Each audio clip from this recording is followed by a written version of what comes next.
So let's talk about the biggest scam that is going on throughout the world in US, UK, Canada, India. It's in the plain sight, right? And this scam is going out for a lot of years.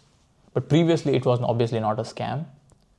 But right now it feels a scam because the dependency or maybe the old-fashionedness of the system has overtaken over it.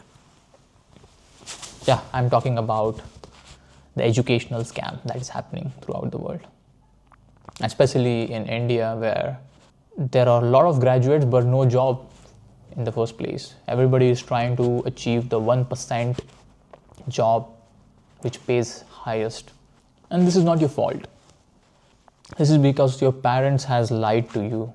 Not intentionally, but unintentionally. Maybe they didn't have that information or knowledge to share with you. They gave you the roadmap for success, which I call a broken roadmap to a successful life of a middle class. First you do your high schools, then get into college, do some degree, do masters, PhD, whatever, or MBA. And it was fine for last 10-15 years, but when you do it on a bulk or everybody starts chasing that dream, then you don't have an edge into it. And it's similar in financial markets. If everybody starts doing the same thing, basically you don't have an edge in the market.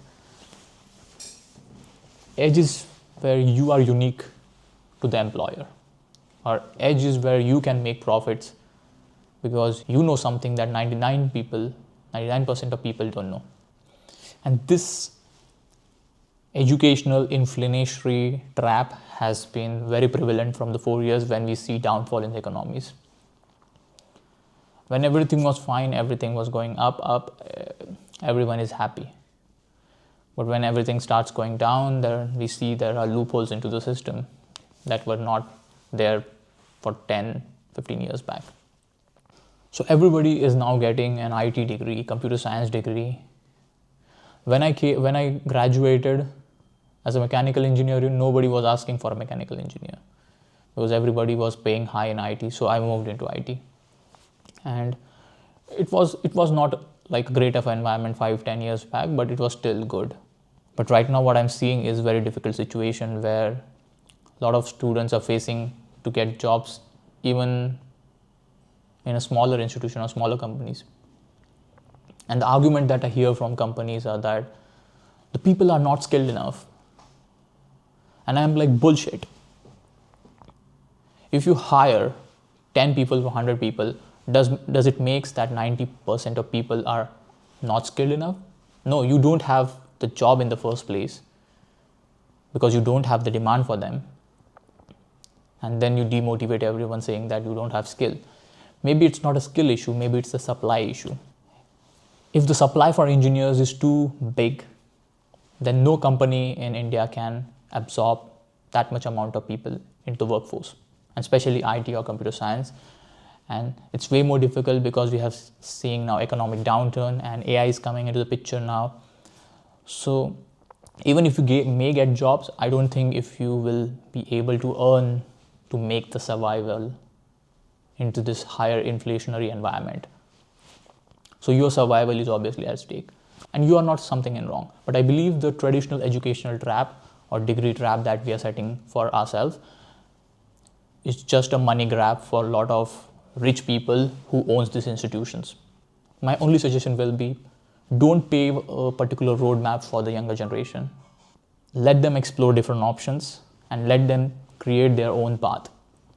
Nowadays, we are seeing a lot of comedians, a lot of YouTubers, a lot of business people who emerged from nothing, but they had their own core team. So the only thing that you need is an exploratory view where you gather similar people around you. Because there are very negative people in the society who will always demotivate you. And there is a concept called log kya kahenge.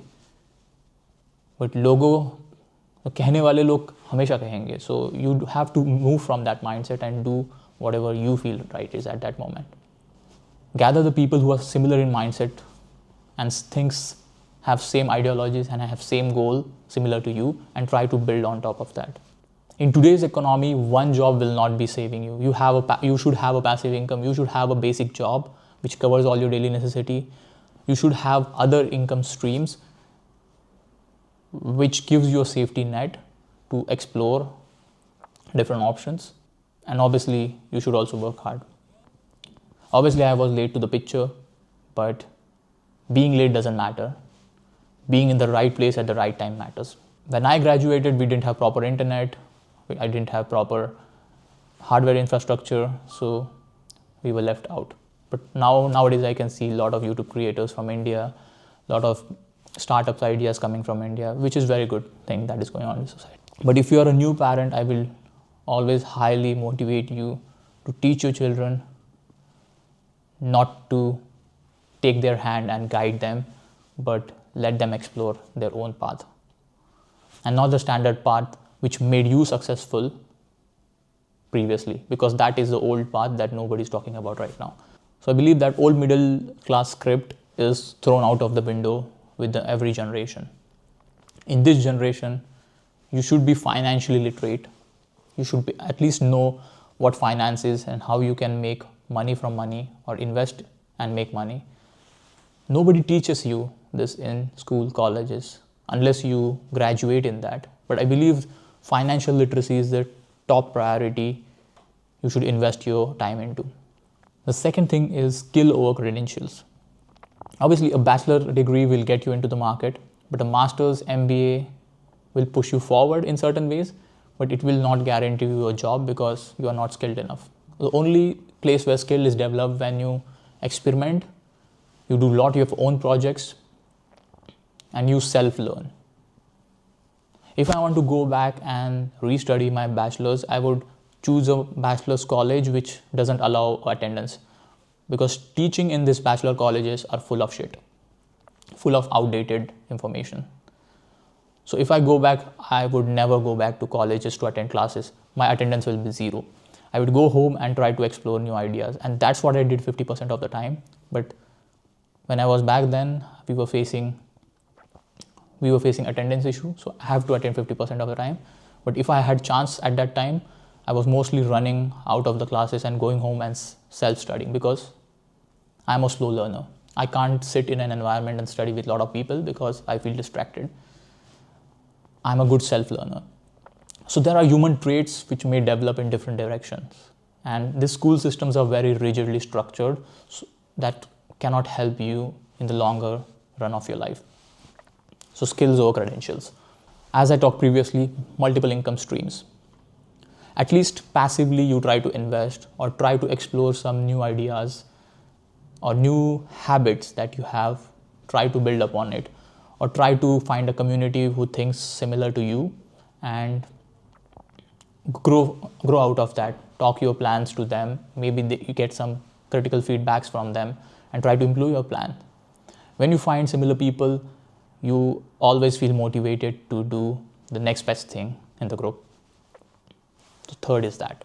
Fourth is, obviously, nowadays, every career path in IT is fragile. So always go with the plan B in case you miss out on plan A.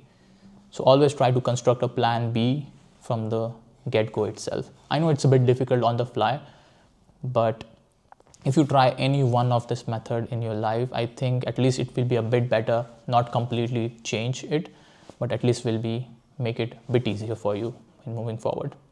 And fifth is rest of the things that you think you can have an edge in. If you're good at sketching, maybe you can become a sketcher and start a channel like Saurabh Joshi. He is a good example how he started it. Maybe you are an engineer, then maybe you can go and explore or make videos doing that stuff and record that. So the fifth thing is whatever you are good at, create your own edge where you can sit and talk for hours and hours and don't have to think about it. So find that thing which is very natural to you and it's very natural for you to speak about it. That's all from my side. See you later.